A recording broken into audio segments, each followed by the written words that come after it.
Good morning, everybody. It's Tuesday, July 21st, 2026. My name is Don Swanker. I'm going to call the Jackson County Board of Supervisors meeting to order. To my left, I have Mike Good Steinitz. morning. To my right, I have Nan Flego, Morning. Bjorn from IT, Lisa from the Auditor's Office. First up we have is visitors and citizens. Is there anybody online or in the gallery that would like to address the board today? Hearing none. Online, we do have Michael Miller. Again, welcome. First up, we have Beth Gerlach, County Treasurer, to discussion about the semi-annual report and publication.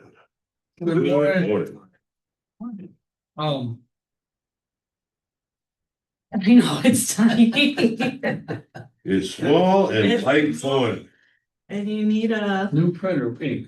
no, this is how they always print, whether they have new print. Actually, the second, after the first page, they're pretty clear. Well, you guys probably have scanned copies, so yours are lighter than mine are. You have the floor. Okay, so starting with the first page, it's the semi-annual report for January through June of 2026.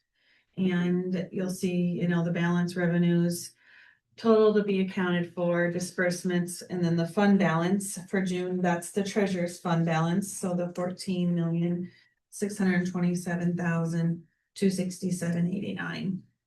And then auditors warrants that were outstanding on that date were, oh my gosh, I should have brought my cheaters too.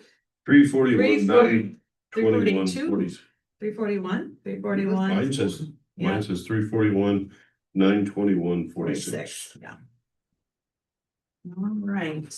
And then the rest of it just gives you detailed breakdown on the revenue expenses. And those get omitted for the publication in the newspaper, but this front page as well will get submitted to the newspaper for publications. The next page there is my daily spreadsheet that I go through for balancing. And the three highlighted there are the numbers that we're gonna be balancing to. So the cash in office at that point was 124. Oh gosh.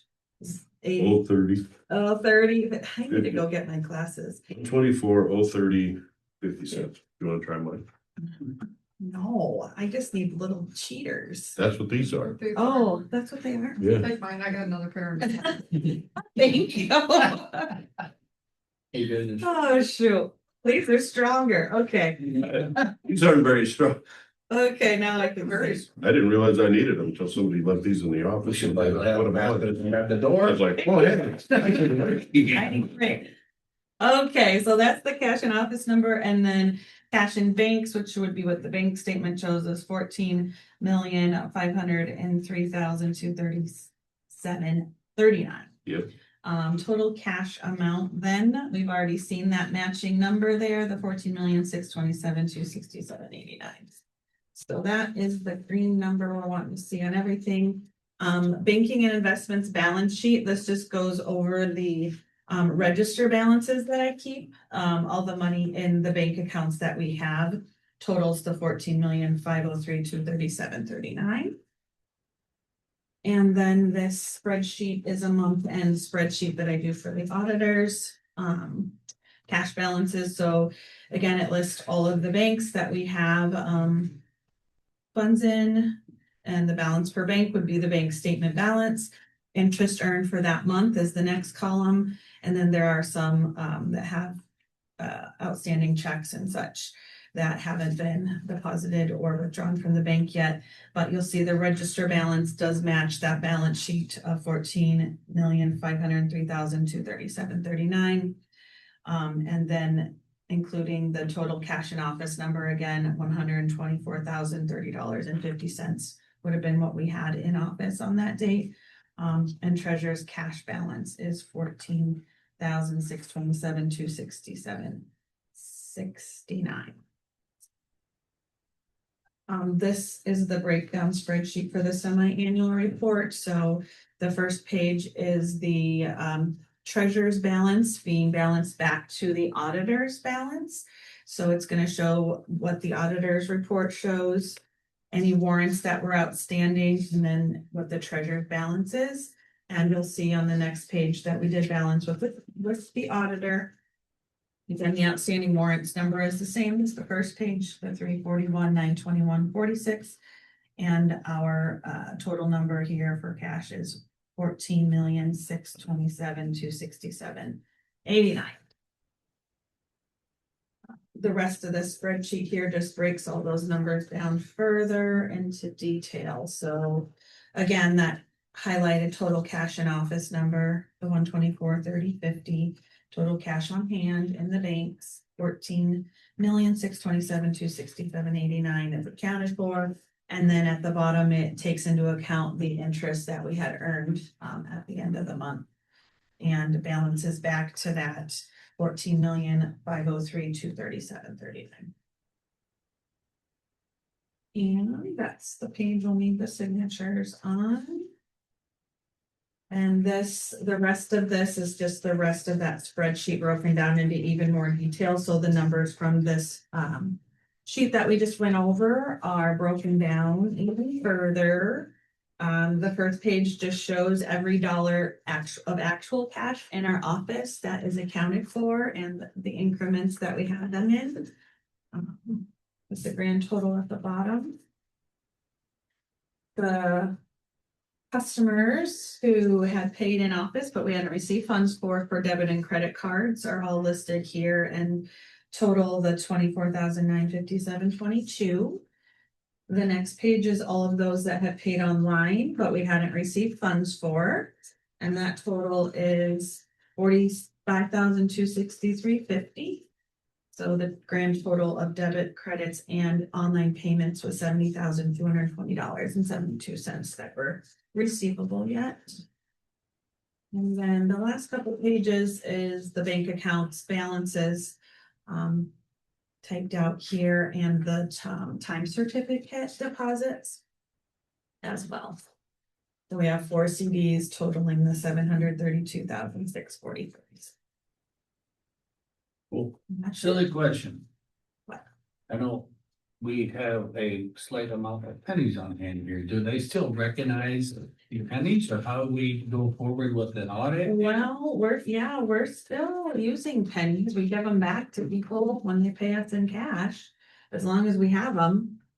Okay. And yeah, I so. mean, they're pretty much eliminated. I don't know what the federal law says anymore, but Yeah, we do, I mean, we still have the $2, I think it is. Yeah. Is that what it says? Yeah. And pennies that we keep in vault. But. when so they- these when they balances pay on cash- departments or funds, I should say, that is year end. Yeah, Okay. that is year end. Any other questions for Beth? Thoughts, comments, motions? I would make a motion to approve the treasurer's semi-annual report and publication as presented. I would second that. Got a motion by Mike, second by Lynn to approve the treasurer's semi-annual report and approve publication in the official newspaper. Any other discussion? All those in favor say aye. Aye. Opposed? Motion carries. All right.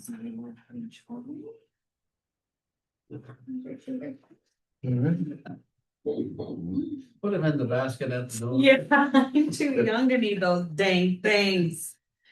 Obviously necessary though. Yeah, better. Yeah, I know. It's down from here.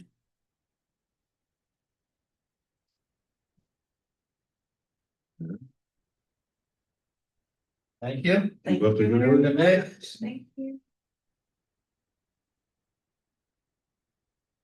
Next up, we have Jaden Shekel from the County Engineer's Office. Good morning. Morning. Item on our agenda is an insurance permit for Steve Sitko. It's on 188th Street, Farmers Creek Township, Section 4. It's an existing entrance. He's looking to get 911 address. So since it was an old one, we had to do our appropriate site distance checks and all that. It does have an existing culvert and that was in good shape. It does have sufficient site distance, so meets all our requirements. So we recommend approval. I'd make a motion to approve. I would second. Got a motion by Nan, second by Mike to approve entrance permit for Steve Sitko on 188th Street, Farmers Creek Township, Section 4. Is that residential or farmers? It's a farm entrance. Farm entrance. Yeah. Any other discussion? All those in favor say aye. Opposed? Motion carries. I can give a brief update on construction. The 362nd Avenue Bridge replacement is complete and is open to traffic as of last Wednesday. The 458th Avenue Bridge replacement project is also complete and open as of yesterday. Bernard Road overlay, they're still working on their side road, the concrete side road aprons, and we'll be working on granular shoulders. So we're still probably a few weeks out yet, depending on weather. Then, Chenoweth, they're gonna be setting beams. The plan is either Thursday or Friday or both days of this week. They're gonna start bringing in the 120-foot long concrete beams, and they're bringing in a third crane to help set them. So beams are expected to get set this week. Wow. So let's see. Reclaim. 2 crews are at it. We've got some adequate moisture now, thanks to yesterday. Because it was getting pretty dry again prior to that, but they're working over by the east of the Preston, by the Preston area, just east of Preston, and also somewhere east of Macokota here. But both 2 crews are going, so Okay. things are going well. Bridge really looks nice down there. I'm gonna call it Z15. Where's Z- Swimmer Highway? I just call it Swimmer Highway. That works. It does it. Turned out I couldn't be happier with it. To tell you the truth. no. Same with the 450th Avenue. I looked at that one yesterday too. I traveled Good a couple projects. different speeds and it's nice and smooth too. It's Everybody notices the low point in the bridge that drives it. They call it a dip in the road. It's like, yeah, that was by design. There was a reason for it, but you don't feel it. And no. it's all, the road meets all the design criteria for 60-mile-an-hour speed through that bridge. So yeah, it turned out really nice. Good. Have you, not to open a can of worms or whatever, but this speed limit change thing, have we figured out how we're progressing, or So you drafting an ordinance I'm or resolution? working on a resolution to identify all the roads that would be affected by it, or the new law, to bring forward to you 3 for review and approval. But then say that passes or you guys approve it, the following steps would be we would evaluate those roads. There'd be a list in the resolution of each road. We would then evaluate those roads each by each and determine whether they can be 60 or not. And if they can, we would change the signs appropriately. Or if not, okay, maybe we have to have an ordinance that keeps that 55 or 50 or what have you. But ultimately, I will bring a resolution forward here. I'm about halfway done to just double checking some of the roads, but working with Clinton County too to evaluate the horizontal curves. It's called a ball bank indicator to determine whether or not you need to put advisory speed plaques on curves to reduce the speed, or maybe warrant chevrons. The device is called a ball bank indicator, and Iowa LTAP has 3 available, and we've rented it in the past for when we apply for HSIP projects. But obviously, with the new law change, they're spoken for, and there's kind of an unknown for how long they'll be taken. So working with Clinton County's like, well, we just go together and just purchase one jointly, because they'll need to evaluate their roads too. So then we just have one permanently too. So I will likely be getting that jointly together here to start doing our road evaluations. So I guess when you're driving down the roads, and of course it changes a lot of things. Does it change again? Do you have to do a study or something to say where our passing zones, how long are they? And they're gonna change dramatically, I assume. So it's again, an expense. We gotta repaint our lines and So that's part of it too. If they aren't like, so yes, for the public's awareness, it's more than just changing the signs. If it was simply just changing the speed limit signs, that'd be easy. That'd be a cakewalk. But it's all the other things. It's your pavement markings for the no passing zones. The curves, as we mentioned, like, are they gonna need chevrons, reduced speeds, clear zones, guardrails? Like, we have to evaluate all. Well, hidden driveway signs and stuff. Yes, hidden driveways, because right now, we generally go with a 500-foot sight distance. Don't know if 60, what that, maybe I have to see how that affects it. I haven't run that number yet. Right. But yeah, sight for driveways are gonna, like you said, there's gonna be hidden driveway signs. There's a whole. The rumble strips coming up to stop signs. It's just all of those things need to be reconsidered. Things that nobody really thinks about that. If it was just the signs, I personally think it would be easier if we just said, we're gonna keep them all 55, because there's no expense with that. Yeah, And it's a frivolous expense. I mean, again, like I say, they didn't think about this, and it could be expensive to go around and do all that stuff. And all of a sudden passing zones are no passing zones because you don't have the appropriate, distance to put it in there. And so people are passing where they're used to passing, and now they can't. I mean, it's just. and if there are any of the pavement markings that would have to be changed, we can handle that next year when we do our annual restriping, because they've already been completed this year. Yeah, but you're gonna spend X amount of time studying all this and. For that part, yeah, but once we have to study each roads anyway based on the curves and all that. So, when we do a segment of road, we're gonna study all the aspects of it. So, on those, if the sight distance for all the driveways is sufficient, guardrails don't have to change, whatever. If it's just, okay, we have to change the speed limit and the no passing zones, well, we can handle that next year when we restripe. So I do expect some of our roads would be really no big hassle to have to change, but, on the same token, there's gonna be some that will be rather costly depending on sight distances. So I see that the sheriff department did put out a statement on their Facebook page, and they have it on their website, and I believe it said. If the sign says 55, that's still the speed limit, pretty much. Yep, because even.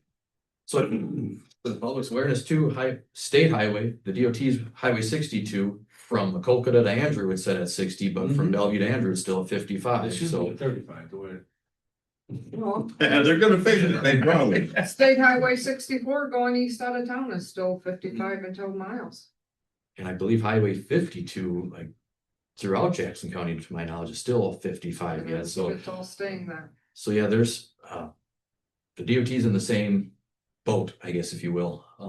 We're all in this together. So I'm sure the Highway 62 portion from Andrew to Bellevue, I would expect that would probably get changed when they do their resurfacing. That's the time to address that. But Well, Highway 52 south of Bellevue, you don't need to be going faster on that. I mean, it is unforgiving. Speed sometimes, if you go over. It's unforgiving. so it'll be It became a train.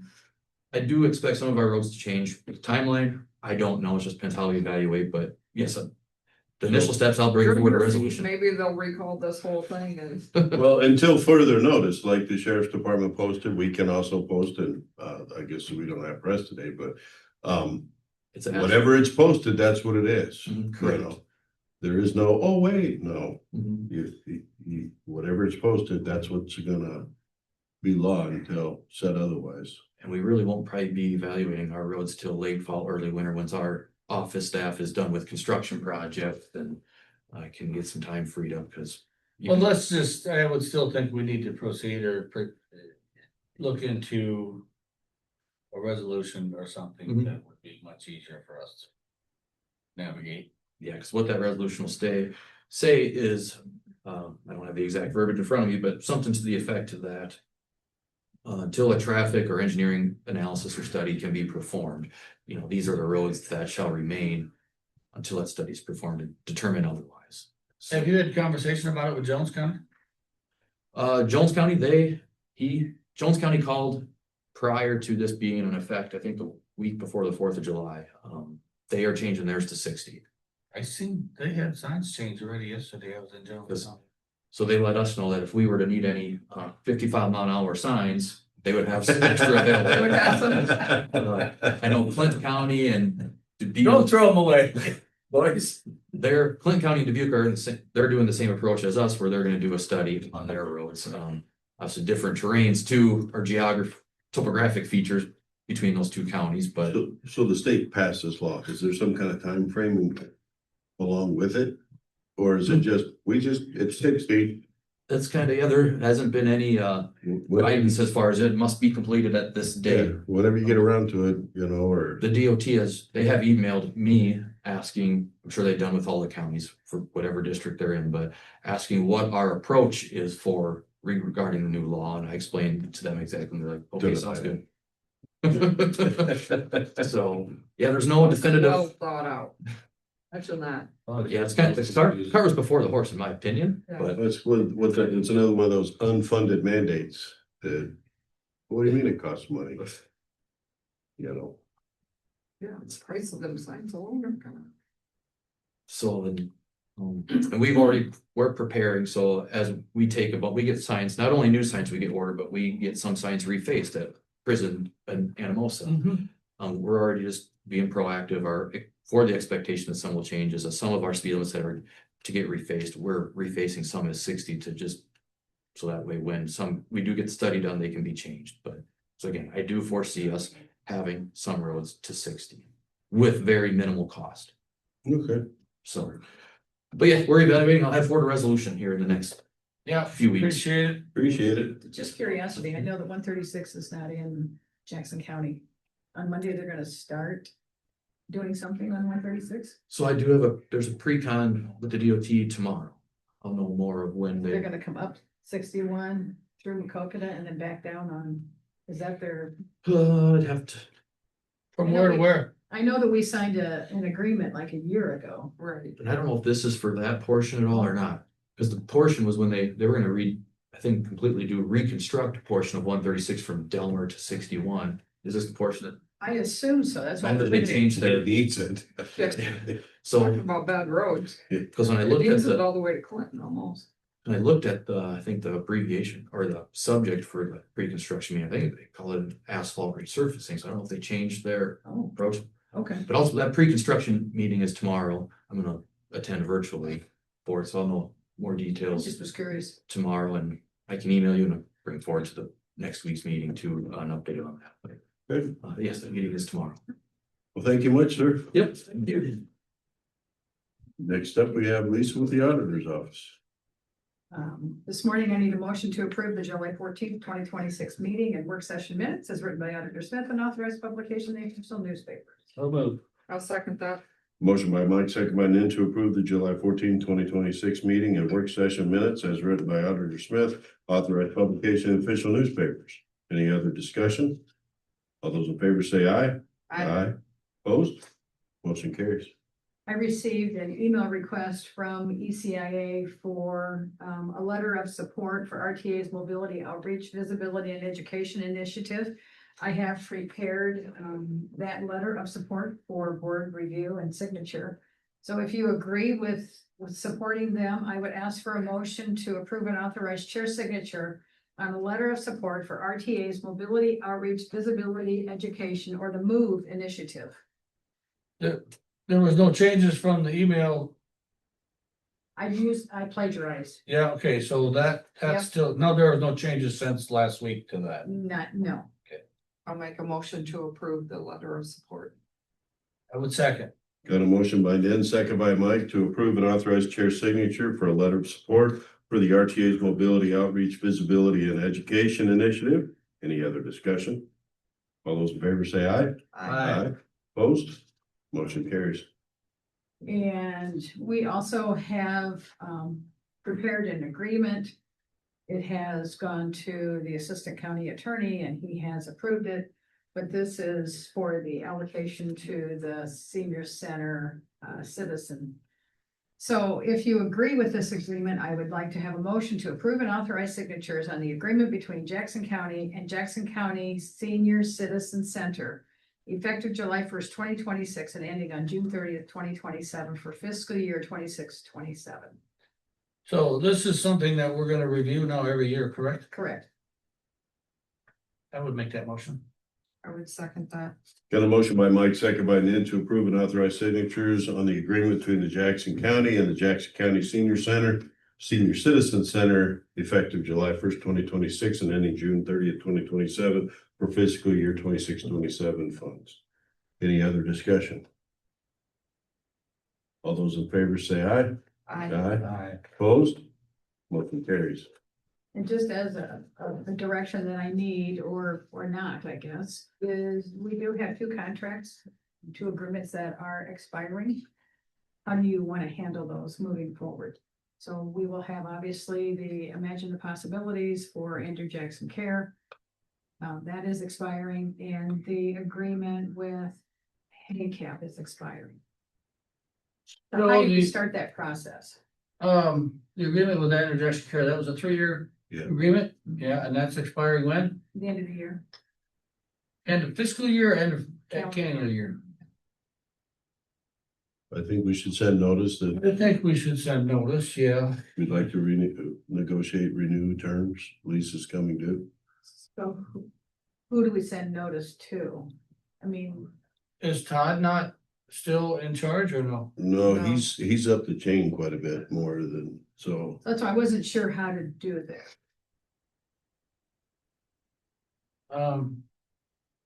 Is Brian Main still? He has, I don't know. I can find that information. If you could do that, and Or- are you on the HACAP board? I am, but they're few and far between and they're kind of, Is it I Jake think- Devereaux? That, I don't know that they're really active in it. Would that be calling Ronell to find out? well, and I, is I that don't Jake think- Devereaux? Is that, do I have that name correct? Is that the I lady that? don't know that. Okay, see, yeah, that's why. I mean, I wasn't really sure what terms you wanted, or if you wanted to change the terms at all, or what you were anticipating for fees, or, I mean, obviously, it doesn't have to be done today, it doesn't have to be done, it's on the horizon. I would just say we need some open communication starting, to contact whoever's the CEO or whoever's in charge of that Okay, facility for them. And I think we could get that from I the may, maintenance guy, who's in charge there. Jared could tell us who's in charge or where it needs to go to and what their thoughts are. I mean, again, there's legislation that could be coming up that Yeah. we may use another portion of that facility. Well, then we'd have to renegotiate, I assume. right. So that all comes into play. Okay, so why don't I just try and work on some contact information, if you can get that, and we'll see where this moves forward, but. I wanna be ahead of the game instead of behind. Sounds good. The cure facility was one, what was the other one? Hey, Ken. Oh, that's down here though. Right. Yeah, and honestly, whenever we have these meetings, and they're mostly virtually for me out in Cedar Rapids, there is some time constraints that always conflict with them, and it seems like they talk a lot more about Yeah, no, I get it. other counties than they talk about Jackson, so sometimes I wonder. Yeah. Okay, I'll just see what I can get done. Good. Okay, Yeah, that's all I have for the board. Anything going on for senior center as far as the insurance claim with the backup? For what, I had a phone call yesterday, I visited with someone, I resent all of the bills in again that we had received. I think they're moving relatively fast. I know that Jeff went down there with an adjuster, several people, I believe, and they're moving forward. I know that there's a concern with some damage to the building, and I think Jeff probably emailed you, and I assume we're moving forward on that, so in case we would have a wind event that we don't want our building to. Further damage.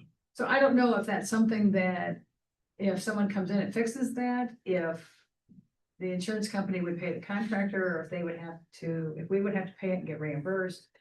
I told Jeff at this point, you know what, that's not what I want, but we also need to protect the building too, and we've had enough events here lately. So whatever it is, we're gonna work with it, we're gonna figure it out, we're gonna get it done. Good. Any other questions for Lisa? Any other comments, questions for the board? well, of course, I'm very unfortunately, we had another incident at the transfer station, as everybody probably well knows. I received a couple calls, I should say. But again, it's very unfortunate. I don't know what all is in garbage nowadays, and it's hard to go through that with a strainer or a fine tooth comb, so I don't understand, and there's proper investigations going on. That what may have been in there was many photos taken that evening, and 4 different fire departments there. Again, that were assessing the scene and what really went on. There was not a lot of material on the floor. They expected 2 ton or less maybe on the floor, but again, it's enough to Start something fire. to ignite. And again, it's not something we planned for, and obviously, and it's very unfortunate that Well, this could be a fluke. We might not have helpful. We don't have one for 20 years, but that's where it's at. it boils down to personal responsibility. When you throw stuff away, there's a reason they say, Don't throw lithium batteries into the garbage, yeah. Lithium batteries, you know, paint cans need to be open and need to be opened and dried, and there's certain rules because of this, and it gets harder and harder to maintain a service when we continue to have incidents like this, so. Well, when you have material like that too, things have changed since the past, you know, and it's. So as of Just now, because you've always done it and got away doesn't mean it's appropriate, I mean, right? It again, works you anymore. hear it all the time. Well, a battery exploded on an airplane. Geez. You know, they didn't hear it once. I heard it more than once or two times. They do it. So I don't know. and is it closed? I'm not saying it was a battery, by the way. Don't Yeah. quote me on that. So is it closed? Is it open? It's open. It's open. I come by this morning and they are busy. So I stopped yesterday. People morning trying to to get rid of their stuff. Talk to- before they talk- close. Well, Frank was really diligent about calling if you will, the cities and whoever normal, private transfer people. That they, you know, this is what's going on, okay? We got the utility people here and we turned on the breakers and there's some snap. Well, that wall, of course, was one wall, that I wanna call it the west wall, was damaged to the point where it probably melted some wiring. So they did trench in a new line around the scale and, yeah, they were up in business. I don't know, late yesterday afternoon or this morning for sure, because it was busy. I did talk to a couple private contractors and they were surprised, and well, they weren't surprised, but they were happy that they really acted the way they did. And we had to get the okay from the fire marshal. We had to get the okay from the insurance company before we could open. Well, and that being said, you know, we talk about being careful what you throw away, but then it reminds me of the picture I think you sent out where somebody would chuck their lampshades and stuff in the recycle bin. You know, you take advantage of the services being provided, the services won't be provided anymore. There's been several incidences we've dealt with where non-recyclables were put in recycle bins. Or recyclables are just left laying around the bin and not in it. Yeah, that's not- You know, that's not what it's for. So be diligent, be respectful, and we can continue things, but you know, we gotta be careful. It's like that's them are the few incidents that we see, but we talk to the vendors that do that. They say, well, we get all kind of that stuff, you know, we get chairs, we get. Right. Yeah. Well, just, you know, throwing the wrong thing in your recycle bin can ruin that whole bin of recycles. Yeah. So. Yeah. That Yeah. creates. an So, issue. you know, again, like Don said, there's responsibility on everybody's part here, not just employees and dictators or not dictators, but directors, if you want, wrong word, but. Well, You know, somebody that's in charge of a department, I mean, it's not all on them either. It's not their fault either, but it's everybody's responsibility. all right, anything else for the good of the board? Did anybody have any meetings? Did you Yeah. guys get the thing I forwarded from the ports, the letter of support? Did the attachment come through? There was a financial ask in that, wasn't there? Yes. Yeah. Okay, I'm just making sure you guys. Let me know if, Yeah. no further business, I'd make a motion to adjourn. I would second that. Got a motion by Mike, second by Nan to adjourn. Any other discussion? All those in favor say aye. I Opposed? Motion carries.